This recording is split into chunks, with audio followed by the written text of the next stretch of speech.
Livro Milagres que Acontecem, por Mary Kay Ash. Capítulo 4, Mary Kay Cosmetics, os primeiros anos. É tradição na minha família que todos se reúnam na minha casa para o Dia de Ação de Graças. Há alguns anos estava fazendo os preparativos para receber a multidão. Seriam 53, quando percebi que os 2 imensos perus que havia comprado não caberiam em meu forno ao mesmo tempo. Isso era um problema, pois eu poderia assar um deles um dia antes, mas ele não teria o mesmo sabor. Embora tivesse um forno de micro-ondas, prefiro o peru assado por longo tempo e em temperatura média. Então me lembrei de algo que tinha guardado na garagem. Minha velha e confiável grelha. Limpei, testei e ela funcionou. Fiel e boa. Pensei, você nunca me decepcionou. De repente, minha mente inundou-se de lembranças. Havia usado esta grelha em 1964, quando cozinhei para o seminário do primeiro aniversário da nossa empresa. Enquanto limpava a grelha, seguia me beliscando para me certificar de que não estava sonhando.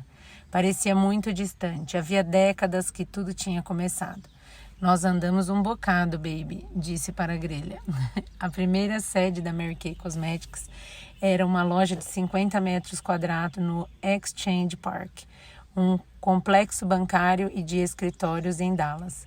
Como disse, abrimos as portas em 13 de setembro de 1963, exatamente um mês após a morte do meu marido. Tinha investido o que pensava ser uma fortuna, $5.000 em fórmulas, embalagens e equipamentos usados de escritório. Estava começando algo que seria uma grande aventura. Richard e eu tínhamos grandes expectativas com relação àquele ponto. O Banco Exchange ocupava a maior parte do primeiro andar do edifício e muitas companhias nacionais estavam instaladas nos demais andares. Havia também uma série de pequenos outros negócios, incluindo um café, uma farmácia e um restaurante. O nosso escritório ficava num shopping que atendia a 5.000 mulheres que trabalhavam nesse complexo. Estávamos certos de que captaríamos muitas clientes nesse mercado. Elas passariam por nós todas as manhãs no caminho para o trabalho e novamente à tarde na volta para casa. Por um longo tempo após a abertura, estávamos absolutamente certos. De manhã, elas passavam correndo para chegar no escritório ao trabalho e à tarde correndo ansiosas para chegar em casa. Nossa única vantagem é que elas faziam um intervalo para o café 2 vezes ao dia. Logo, aprendemos a fazer o facial mais rápido que vocês podem imaginar. Aprendemos até a fazer com que a máscara secasse rapidamente usando um ventilador. Mas, como disse, estávamos cheios de esperança e, honestamente, sabíamos antecipadamente que não seria fácil fazer com que as mulheres parassem para conhecer nossa linha de cosméticos. As mulheres sempre dizem, eu uso a marca X há anos e eu estou perfeitamente satisfeita. Precisávamos de algo para atrair as clientes. Pensei em oferecer perucas. Em 1963, perucas estavam na moda, então fui à Flórida para um treinamento e comprei um estoque de perucas de alta qualidade com cabelos humanos. Estávamos prontos para os negócios. Se não tivéssemos sucesso, sabia que teria que voltar a trabalhar para alguém pelo resto da minha vida. Foi ideia do Richard fazer uma inauguração glamurosa. Contratamos um famoso estilista de perucas, René de Paris, para arrumar as perucas que havíamos comprado e uma linda modelo para servir champanhe às clientes. Devo admitir que nunca fiquei muito confortável com a ideia do champanhe e da modelo, mas aceitei a crítica de estar fora de moda e acabei concordando. E, claro, quem vocês pensam que a modelo atraiu? Todos os homens do edifício e não as mulheres. Entretanto, vendemos uma dúzia de perucas para as poucas mulheres que entraram e René as arrumou com muita elegância. Naturalmente, as loiras compravam perucas castanhas e as morenas queriam perucas loiras. Estávamos entusiasmados com as vendas daquele primeiro dia até a segunda-feira pela manhã. Foi quando aprendemos que é um erro terrível comprar uma peruca totalmente diferente da sua cor de cabelos. Uma peruca deveria complementar o guarda-roupa de uma mulher e ajudá-la a compor seu visual quando não houvesse tempo para arrumar os seus cabelos. Não percebemos que era importante deixar essa recomendação muito clara para os clientes e por isso vendemos tudo o que queriam comprar. Obviamente, quando chegaram em casa, a família e amigos gritaram algo como: "Olha só o que aconteceu com você." Não tínhamos uma política de devolução para as perucas, mas honramos todas as solicitações até que cada cliente estivesse satisfeita. Depois dessa experiência, tomávamos todo o cuidado em aconselhar as clientes quanto às cores que deveriam escolher. E, de fato, as perucas provaram ser um cartão de visitas, atraindo muitas vezes as mulheres para os cosméticos. Nossas consultoras de beleza levavam as perucas para as sessões de cuidados com a pele, mas, como nosso foco principal era o cuidado com a pele, as perucas só apareciam quando a sessão terminava. Levar perucas para as sessões acarretava todo tipo de problema. Primeiro, uma peruca arrumada para uma pessoa ficava totalmente inadequada para outra. Então, as consultoras tinham que levar várias perucas para onde elas fossem. E, se não fossem manuseadas com cuidado, o penteado podia ser facilmente desmanchado. Por fim, as perucas tomavam muito espaço na nossa loja. Nós as penteávamos e guardávamos atrás da loja e, portanto, aquele espaço ficava lotado de secadores e bobs. A parte da frente estava sempre bem decorada para receber as clientes, mas a parafernália das perucas fazia com que não tivéssemos espaço para estocar os cosméticos na parte de trás. Finalmente, fomos forçados a alugar um espaço extra para estoque nos porões do edifício. Os problemas tinham simplesmente começado, pois para chegar à área do estoque era preciso sair do shopping, andar meio quarteirão, descer longas escadas e andar mais alguns metros. Correspondia a uma boa corrida de 2 quarteirões. Richard lidava com as finanças, mas também tinha a tarefa de ir aos estoques e recolher os pedidos. Sempre insisti para que Richard se vestisse como um homem de negócios, ainda que parecesse um adolescente. Assim que ele fazia uma venda, aceitava o pedido dizendo: "Sim, madame, voltarei num instante." Ele voava para as escadas, tirava seu paletó enquanto corria e chegava ao estoque já sem roupa de executivo. Assim que o pedido estava recolhido, vestia novamente o paletó e a gravata, endireitava os ombros, corria de volta para a loja e entregava a cliente com toda a dignidade. Mas não havia dúvida de que ele estava se matando para cima e para baixo naquelas escadas. E, como os negócios cresciam, suas tarefas administrativas cresciam também. Ele foi salvo quando meu filho mais velho, Ben, se juntou a nós. Ben trabalhava no estoque e então nós simplesmente telefonávamos para fazer os pedidos. No início de 65, Richard declarou: "Chega de perucas. Temos que nos livrar delas." Estava ficando ridículo. Calculamos que levava 8 horas para uma consultora vender uma peruca. Primeiro ela tinha que trazer a cliente para experimentar e vender a peruca, depois uma segunda vez para retirar o produto final. Consumia tempo de todo mundo. Retirar as perucas da nossa linha foi uma excelente decisão. As consultoras se voltaram para os produtos de cuidados com a pele e as vendas aumentaram $20 mil já no mês seguinte. Éramos então uma companhia familiar e logo minha filha Marilyn também se juntou a nós. Quando nosso negócio tinha apenas 2 meses, visitei minha filha em Houston e dei a ela uma frasqueira com os nossos produtos. Nenhum manual de treinamento, imagine, só um kit de beleza. "Faça alguma coisa com isso", eu disse a ela. Claro, Marilyn usava os produtos havia anos e não era necessário falar nada a ela. Além de cuidar de suas crianças, Marilyn tornou-se uma de nossas primeiras diretoras. Minhas primeiras consultoras de beleza, todas as 9, juntaram-se a nós porque eram amigas e confiaram quando dissemos que íamos iniciar um negócio. Havia outras pessoas de vendas, talvez até mais experientes profissionalmente, que gostariam de ser recrutadas, mas tinha tomado a firme decisão de não tirar ninguém de outra empresa de vendas diretas. Minha primeira consultora de beleza, Dalene White, havia trabalhado na companhia de meu marido e uniu-se a nós como boa amiga que sempre foi.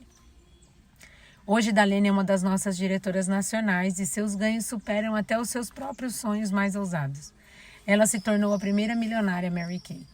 Ela é uma honra conquistada quando uma nacional ganha mais de $1 $1.500.000 em bônus.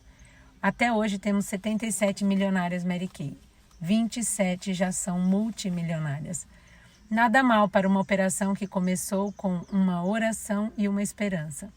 Algumas das primeiras consultoras haviam escolhido ficar conosco temporariamente. Eu estava tão entusiasmada que elas não puderam dizer não.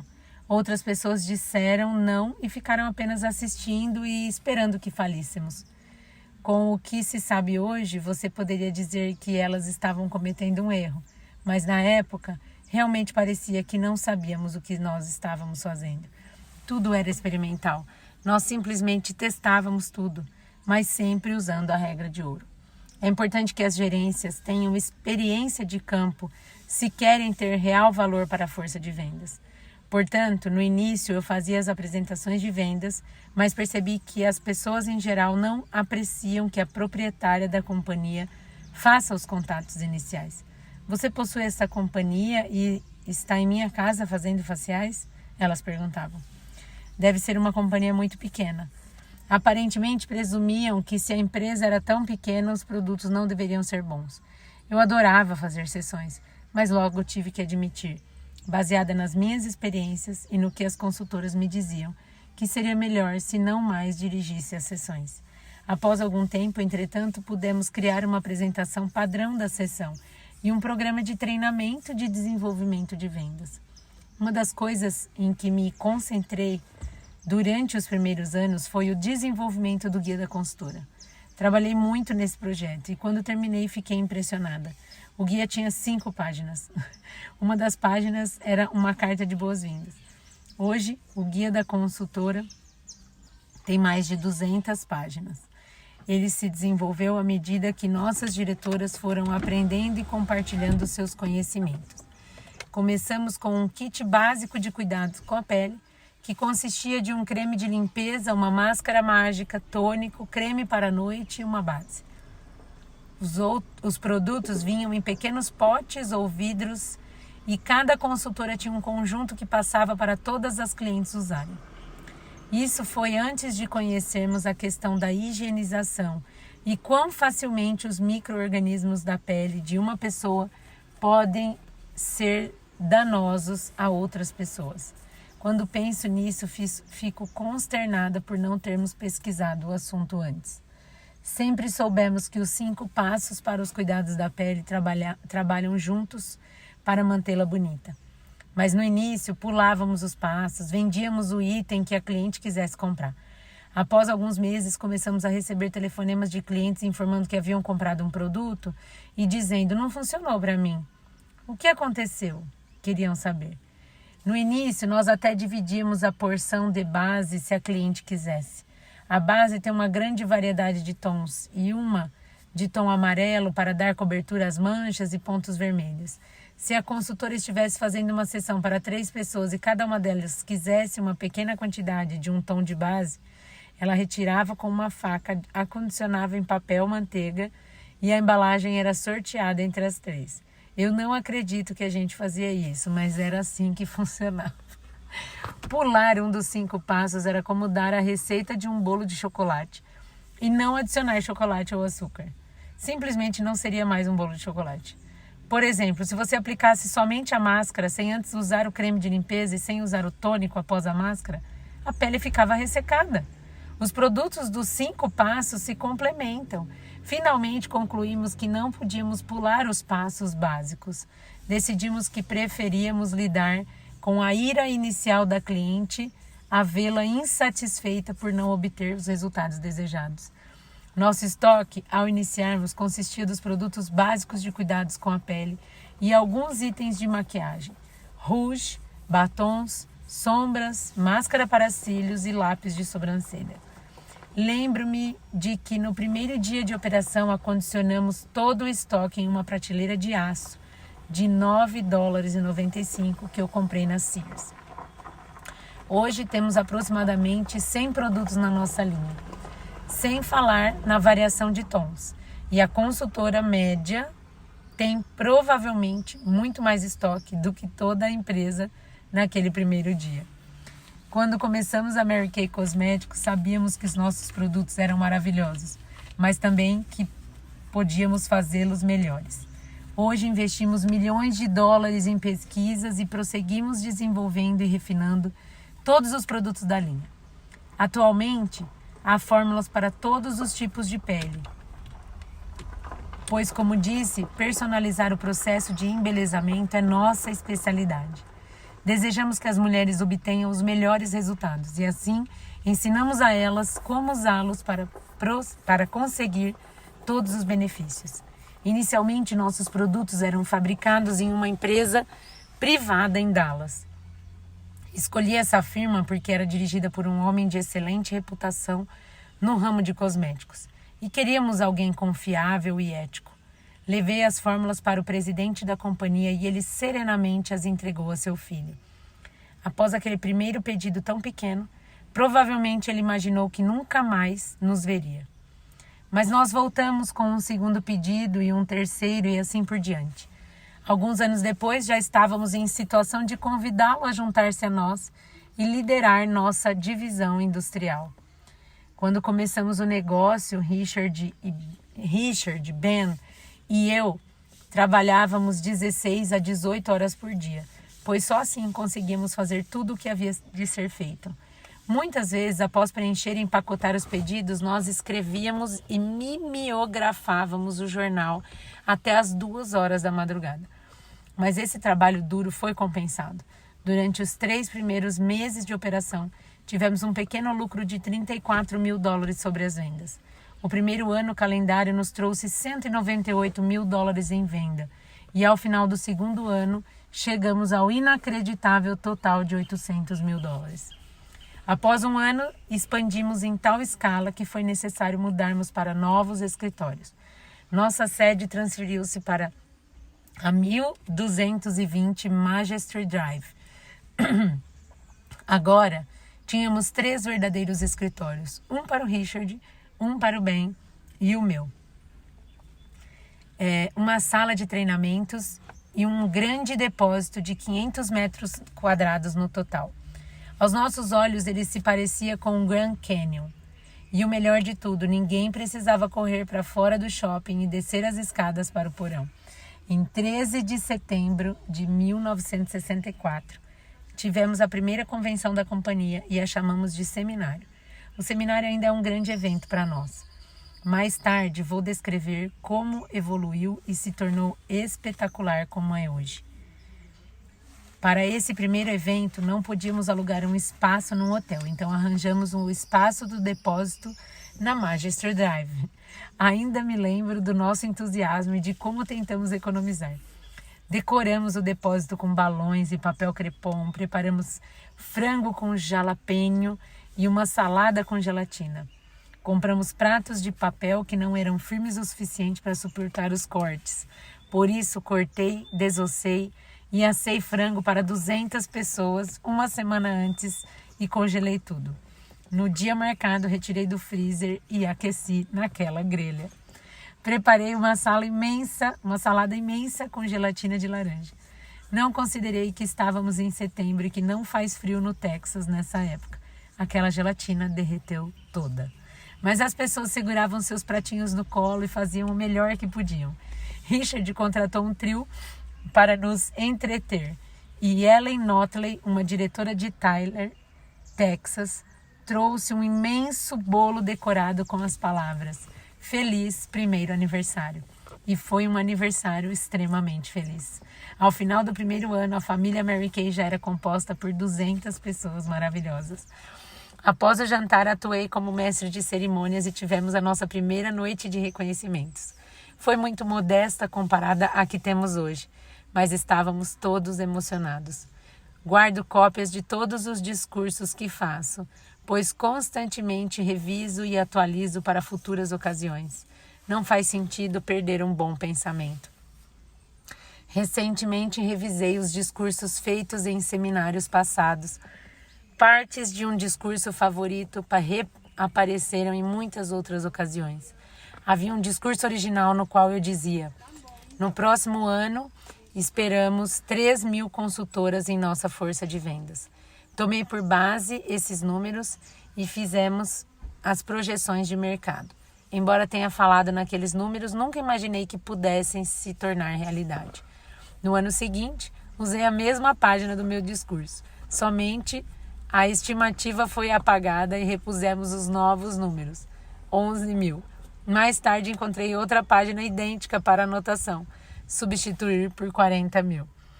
Hoje, milhares de consultoras de beleza ensinam às mulheres o sistema Mary Kay de cuidados com a pele. E nós ainda estamos crescendo. Parece melhor deixar o espaço para esta parte do meu discurso em branco e simplesmente anotar os números a lápis. Nosso crescimento trouxe muitas mudanças, pois é impossível alimentar tantas consultoras com apenas uma grelha para assar peru. Aquela velha grelha se aposentou das obrigações do seminário, mas quero que saibam que ela ainda faz um maravilhoso jantar de ação de graças.